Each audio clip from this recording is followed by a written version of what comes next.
Riwayat hidup Anda, kok hidup Anda lebih banyak prihatinnya, lebih banyak susahnya. Anak tentara kok hidupnya susah ya? Ya tentaranya kan sampai 28 tahun. Pangkatnya prajurit kader, palang 3 di sini. Oh, sampai umur berapa tadi? 28. Umur 28 Ya. sudah nggak jadi tentara lagi? Iya, jadi bapak saya 20 tahun udah bikin anak. Apa susahnya sih hidup Anda waktu kecil dulu? Kalau tanggal muda Mm-mm. itu baru dapet ikan asin. Kalau sudah mulai tanggal 5 ke sana, garam. Dikasih bawang. Disimpan di keler. Keler itu apa ya? Susah. Tempat itu makanan yang dari beling itu, dari kaca. Jadi makan nasi, kalau di atas tanggal 5, Ah, lauknya garam, garam, bawang, pakai bawang segitu aja. segitu Dibagi aja. 9. Dibagi 9 anak. Ya. Kok Makanya bisa, badannya kurus. kok bisa hidup Anda? Jadi Anda pernah jadi tukang ojek? Iya. Di daerah mana itu? Di Kampung Sukadaya, Desa Sukasari, Subang. Berapa penghasilan tukang ojek sehari? 2000. Jadi kenapa Anda sampai harus jadi tukang ojek? Ya nambahin buat biaya sekolah. Cari rumput. Itu Iya. juga untuk pakan ternak. Untuk kambing, saya kan waktu sejak kelas 1 SD punya kambing. Menarik. Domba lah kalau di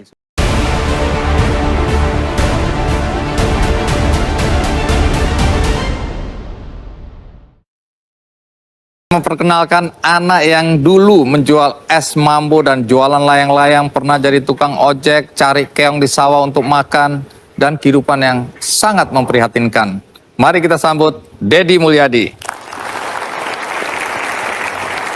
Iya, Kang Dedi, terima kasih ya. terima kasih. Silakan duduk. Pekerjaan orang tua apa? Tentara, Tentara. terakhir tentara. Baik. Ibu, Ibu petani. Anda anak keberapa dari berapa bersaudara? 9. Anak ke-9, Anak ke-9 dari 9 bersaudara. ayah Anda tentara. Ya. Tapi sepintas saya baca riwayat hidup Anda, kok hidup Anda lebih banyak prihatinnya, lebih banyak susahnya. Anak tentara kok hidupnya susah ya? Ya tentaranya kan sampai 28 tahun. Pangkatnya prajurit kader, palang 3 di sini. Oh, sampai umur berapa tadi? 28. Umur 28 Ya. sudah nggak jadi tentara lagi? Iya, jadi bapak saya 20 tahun udah bikin anak. 28 tahun Iya. pensiun dengan pensiun atau apa? Pensiun diberhentikan karena sakit. Kenapa sakitnya? Diracun oleh mata-mata Belanda. Gara-gara di pensiun dalam usia itu akibat diracun oleh mata-mata Belanda ya. Ya. Sehingga ayah tidak bisa bekerja dengan baik. Ya. Setelah pensiun apa yang dikerjakan ayah? Ya di rumah. Karena saya dengar Sakit. sakit-sakitan. Ya pernah kuli-kuli di kuli perkebunan tapi nggak tahan lama karena terlalu jujur. Apa yang terjadi? Ya diberhentikan oleh teman-temannya. Karena jujur. Jujur. Kok bisa? Ya karena diajakin kerjasama jual pupuk Dia nggak mau. di perkebunan nggak mau. Dia lebih baik berhenti. Wow.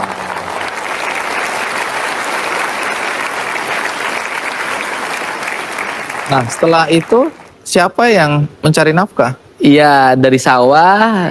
Ibu saya yang sering ke sawah. Sebagai apa? Ya kadang-kadang kulit tandur. Jadi ibu menjadi tulang Kulit tandur, kadang-kadang nyangkul. punggung, sebagai tulang punggung keluarga. Keluarga. Seberapa susahnya sih hidup Anda waktu kecil dulu? Kalau tanggal muda Mm-mm. itu baru dapet ikan asin. Kalau sudah mulai tanggal 5 ke sana, garam. Dikasih bawang. Disimpan di keler. Keler itu apa ya? Susah. Tempat itu makanan yang dari beling itu, dari kaca. Jadi makan nasi, kalau di atas tanggal 5, Ah, lauknya garam, garam, bawang, pakai bawang segitu aja. segitu Dibagi 9. dibagi 9 anak. Ya. Kok Makanya bisa, badannya kurus. kok bisa hidup Anda ya? Saya juga aneh. Nah, saya dengar untuk menambah lauk Anda cari keong.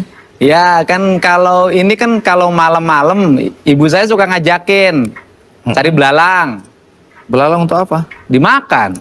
Belalang dimakan ya? Iya. Ini belalang sawah ini ya? Iya.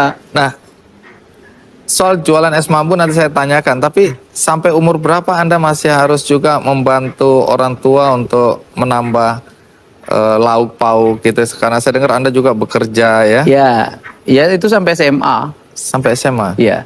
Baik, sebelum kita lanjutkan ya, karena menarik untuk tahu Anda jual es mambu dulu, kenapa jual es mambu, jual layang-layang ya, macam-macam, termasuk Anda juga ada urusan dengan batu bata ya. Ya. Jadi untuk sukses mungkin ada urusan dengan batu bata juga gitu ya. Jadi Anda pernah jadi tukang ojek. Iya. Di daerah mana itu? Di Kampung Sukadaya, Desa Sukasari, Subang. Berapa penghasilan tukang ojek sehari? 2000. Kerasnya hidup. Jadi kenapa Anda sampai harus jadi tukang ojek? Ya nambahin buat biaya sekolah. Berusaha. Cari rumput. Kehidupan Itu Iya. juga untuk pakan ternak. Untuk kambing, saya kan waktu sejak kelas 1 SD punya kambing. Menarik. Domba lah kalau di Subang. Soal jualan es mambu dan lain-lain itu kenapa ya? Ya es bambu itu kan saya pengen makan es kayak orang, tapi nggak punya duit. Terus? Ya akhirnya gimana caranya punya bisa makan es? Cita-citanya cuma makan es. Ya ngambillah dari Mang Rojak tetangga. Oh, masih kenal Mang Rojak ya? Oh masih Haji Rojak.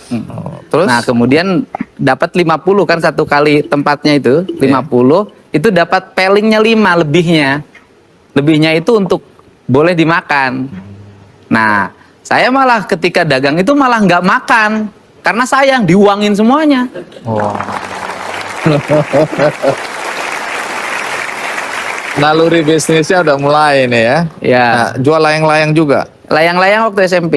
SMP jual SMP layang-layang. saya lihat orang main layang-layang, saya pengen main layang-layang tapi nggak beli. Ya coba kita jualin pinjem uang orang. Kemudian akhirnya ketika sudah beli sayang juga kalau dipakai main layang-layang. Jual lagi. Jual lagi. Apa urusannya kambing, cincin dan Ya. Orang-orang kan pada punya kambing tuh. Iya. Oh saya kok nggak punya, gitu kan? Saya pengen juga kayak orang gembala kambing, gembala domba. Kata bapak saya duitnya dari mana? Punya nih cincin jual. Nah waktu itu akhirnya dijual harganya Rp7.500. bisa beli kambing. Beli. Tapi gara-gara itu saya dengar keluarga mulai beternak dan Iya, domba menyelamatkan Iya. keluarga Anda. Ya saya sama kakak saya yang kedua paling gede namanya Kang Ade. Sama ibu saya yang tukang nyabit rumput. Ya saya tukang ngembala. Dan dari situ beranak 2 jadi 40. Oke, domba menyelamatkan keluarga Anda karena saya dengar sekolah apa segala macam dibiayai dari Iya, ternak domba dari itu tadi situ, ya. iya. Jual bata itu bagaimana ceritanya? Ya bukan jual. Jadi gini Apa? kan kalau kita suka pengen punya duit juga. Kalau buat hari raya Lebaran kan buat beli baju baru. Iya. Nah itu saya suka kuli mikul. Kuli mikul. Mikul bata itu kan ngangkutnya jauh tuh hampir 5 km dari hutan kan, dibawa ke kampung dibakar. Satunya dibayar seperak. Saya bisa bawa 10 biji, 10 perak. Umur berapa itu? Ya SD lah kelas 4. Orang tua tahu ini. Tahu. Nah kemudian uangnya disimpan-simpan Pekerjaan Anda sekarang apa? jadi bupati.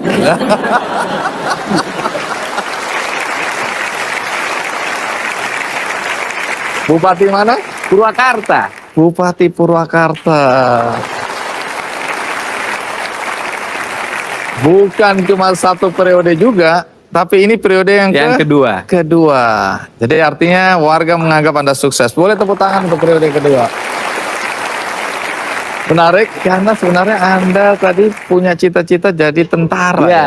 Nah, kenapa gagalnya nanti kita tanya, tapi ikuti terus cerita di Kick Andy.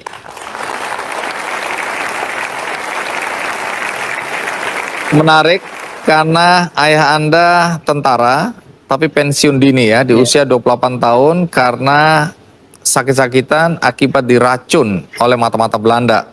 Dan akibat diracun itu mulai sakit-sakitan dan tidak bisa menjadi tulang punggung keluarga. Anda hidup dalam keprihatinan, walaupun ceritanya tadi ketawa-ketawa, tapi pada saat itu pasti nggak ketawa-ketawa itu ya. Ini karena sudah kita lalui, jadi Anda bisa tertawa. Nah, Anda ingin mengikuti jejak ayah menjadi tentara. Iya. Alasannya apa persisnya? Iya, karena seneng waktu itu saya seneng banget sama Jenderal TNI M. Yusuf. Pak Yusuf ya. Iya. Jadi saya lihat, wah hebat banget, saya pengen kayak dia gitu. Terus apa yang Anda lakukan? Iya, lulus SMA daftar tentara. Daftar kemana? Pertama Akabri. Lolos atau tidak? Enggak. Kenapa nggak lolos?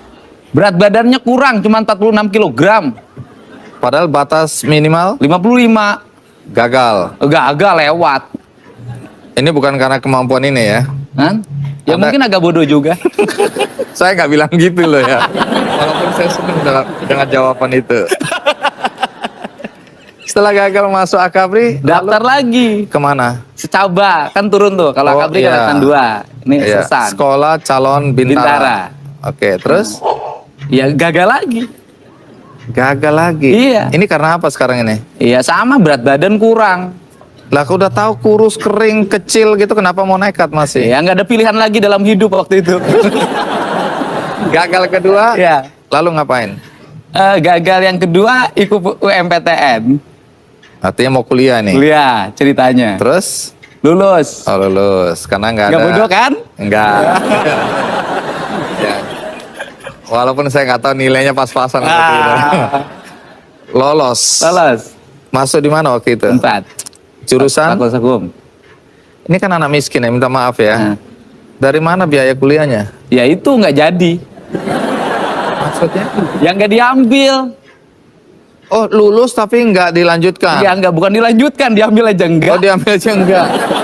Jadi lulus tapi nggak masuk. Iya nggak daftar ulang. Oh terus jadi Cuman lihat di koran ada namanya, ya sudah lah. karena apa? Nggak punya duit. Oh alah, jadi dugaan saya benar ya? Benar sekali. Iya. Lalu ngapain? Ya waktu habis itu pergi ke Purwakarta. Untuk? Ya daripada di rumah bengong, bingung, ikut sama kakak saya. Kakak ini orang kaya? Oh repot. Apa? Kaya dan repot apa? Iya dia di asalnya kerja di PDAM, kepala bagian. Iya. Tapi nasibnya jelek, jadi tukang jaga genset diturunin. Terus Anda tumpangi? Iya ditumpangin. Semakin susah dong Iya itu. rumahnya ngontrak. Mau roboh gini aja rumah itu. Lah kok Anda nggak kasihan? Ya sekalian lah biar belangsaknya bareng. Tapi dari cerita itu akhirnya Anda kuliah ya? Ya di situ saya itu kakak saya tuh penghasilannya 10.000 per bulan, sisa gaji potongan bank. Jadi tuh kalau belanja di sekaligusin, beli ikan asin, beli gudeg itu gudeg dikasih dagingnya bukan dagingnya, tapi tulangnya itu bertahan 2 minggu. Angetin lagi makan lagi, angetin makan lagi. Nah dari saya nggak dikasih tempat tidur karena cuma 1 dia punya. Tidur di mana? Di lantai, nggak pakai bantal, nggak pakai apa-apa. Bertahan berapa lama? Setahun. Yang jadi tukang ojek waktu itu ini, masa-masa ini? Bukan waktu SMA. Oh, ini Udah sudah. lewat. udah lulus SMA. Oh, ini sudah lulus ya? Tidur. Jadi kalau akibat tidur itu mungkin karena dingin dan lapar tiap malam tuh bangun. Terus? Ya sholat. Oh, ada positifnya. Ada positifnya. Ada positifnya. Jadi belangsak itu memang membuat kita ingat sama Ingat Allah. Tuhan. Bukan berarti sekarang nggak ingat loh Oh ya. ingat perlu pasti, Ingat, kalau ingat. sekarang lebih ingat lah. Cuman caranya beda. Caranya beda. Akhirnya kan kuliah. Ya kuliah di STH. Duitnya dari mana nih? Ya spekulasi aja. Spekulasi apa? Ya coba-coba siapa tuh ada duitnya. Akhirnya bagaimana? Ya ikut bisa kuliah. Ngenal organisasi. Nah, karena saya dengar waktu kuliah Anda juga jualan ya? Ya. Jualan Jadi, apa? Jualan bala-bala. Bala-bala itu apa? Gorengan. Teman-teman tahu nggak jual bala-bala itu? Tahu. Nggak malu tuh? Ya malu tapi kepaksa. Nggak ada pilihan. Berapa lama jual bala-bala itu? Ya hampir 2 tahun. Itu yang dipakai untuk Ya modal organisasi, modal kuliah. Terus kemudian juga saya kalau malam suka ngakal-ngakal. apa? Jadi kalau pergi ke kuliahan jalan kaki. Nah kuliah ini kan banyak karyawan tuh. Nah saya selalu pulangnya jalan kaki sama teman saya namanya Komaruzzaman. Terus? Dan nanti biar jalan karena suka diajakin mampir makan bakso kalau malam.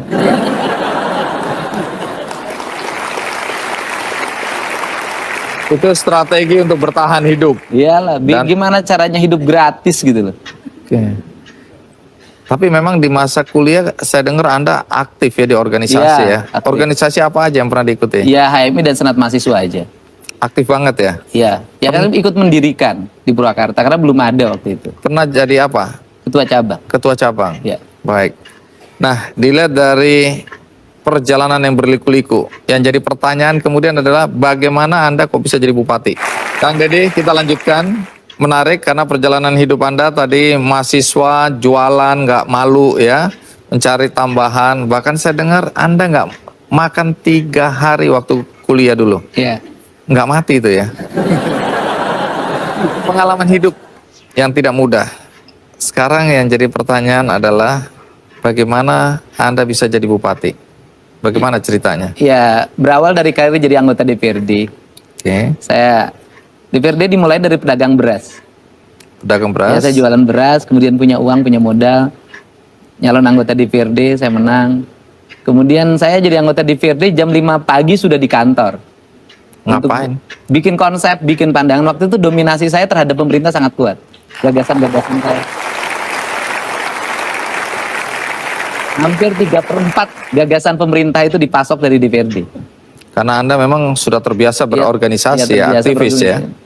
Terbiasa berorganisasi, terbiasa kerja keras, terbiasa buka pandangan. Saya pernah terbiasa di demo, saya pernah di demo 20.000 orang.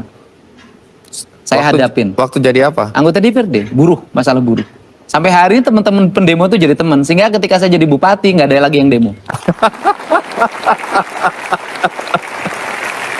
Tunggu dulu, apa yang membuat Anda tertarik masuk ke jalur politik? Ya, bisa berbuat lebih banyak dalam membuat kebijakan-kebijakan. Mas Andi sekritis apapun kan susah, paling jadi wacana. Kalau bupati bisa langsung langsung action. Oh. Ceritanya begitu. Ceritanya begitu. Oke. Tapi sebelum jadi bupati kan Anda jadi wakil bupati. Iya. Setelah dari Iya, dia anggota DPRD, teman saya ngomong, kamu jangan lama-lama di sini. Itu udah 3 tahun. Pusing kita katanya, dengerin kamu tiap hari ngomong kita nggak ngerti. Bikin pandangan umumnya bahasanya terlalu tinggi katanya. Udah pindah dari sini. pindah kemana? Jadi wakil bupati.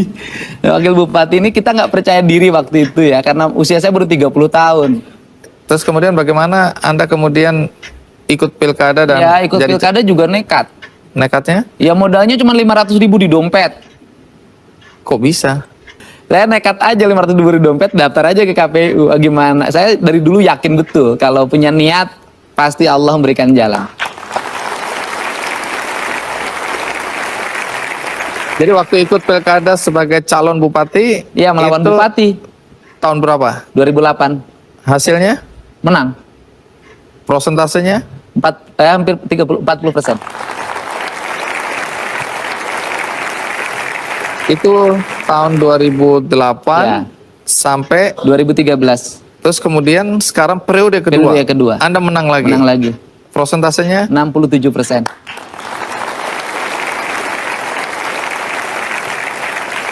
Apakah pernah terpikirkan seorang Dedi kecil untuk menjadi orang nomor 1 di Purwakarta waktu itu? Gak terpikirkan, orang kabupatennya juga beda. Saya pernah pengalaman yang unik. Waktu SMA, saya senang pakai baju putih-putih. Nah, kakek saya kan meninggal. Kemudian saya lewat ke depan orang. Maaf ya, ini bupati mau lewat. Oh, jadi dari Waktu kecil SMA, Anda dibilang kelas 2, gitu? Iya. Bapak saya marah. Ngomong sembarangan aja, bupati mau lewat. Apa katanya gitu. Wah. Tapi ayah Anda sempat lihat Anda jadi bupati? Masih ada. Cuma Sampai nggak ikut di rumah. Wow, Udah jadi tua. apa yang dia bilang dulu sekarang ternyata anaknya jadi bupati beneran. Iya, katanya nanti lebih lagi. Amin. Amin, amin, amin. Sekali lagi saya orang yang percaya ya, di balik sukses Anda pasti ada orang-orang hebat dan itu biasanya perempuan hebat, mungkin orang tua dan istri. Adakah istri ikut di Ada. acara ini studio? Ada. Bolehkah berdiri yang merasa istri? Iya. Baik, terima kasih. Anda dianggap sukses ya, memimpin Purwakarta. Yang tentu kita ingin tahu apa yang Anda ingin lakukan ketika Anda terpilih menjadi bupati. Bisa cerita apa? yang- Melayani seluruh masyarakat miskin terutama, sehingga saya buat kebijakan itu sekarang pendidikan gratis untuk seluruh rakyat, berobat gratis untuk seluruh rakyat, dijemput pakai ambulan ke rumahnya, diantar ke rumah sakit. Rakyat boleh SMS, boleh telepon dalam setiap saat pada saya ketika ada kesulitan. Sehingga istri saya tahu HP saya hidup 24 jam. Saya kalau tidur bangun, kalau ada SMS, saya jawab. Karena banyak sekali tengah malam merayat ke rumah sakit, kelas 3-nya ngakunya penuh direkturnya. Itu saya suka langsung telepon, saya tanggung jawab. Kalau nggak ada APBD-nya, tagih pada saya pribadi. Saya bilang rumah saya masih cukup untuk dijual.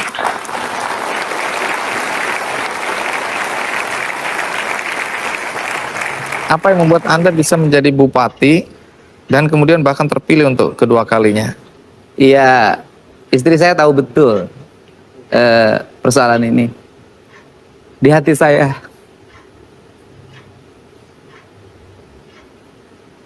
selalu ada ibu saya. Di hati Anda selalu ada ibu Anda.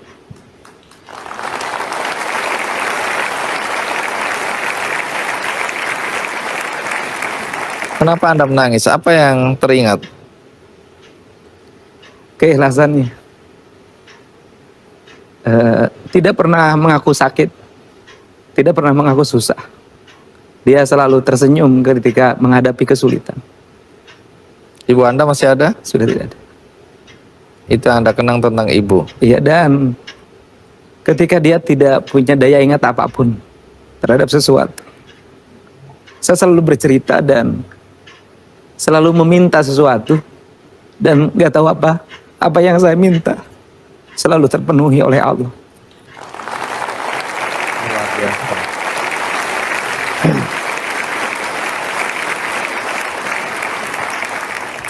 Anda menjadi bupati relatif dalam usia yang masih muda ya. Sekarang masih 44 tahun, udah periode kedua. Adakah pesan yang Anda bisa sampaikan kepada generasi muda untuk mengikuti semangat Anda, anak miskin yang kemudian bisa menjadi bupati? Setiap orang punya harapan. Tidak ada kata miskin, tidak ada kata kampung, tidak ada kata tertinggal. Yang ada adalah kita setara siapapun dengan siapapun.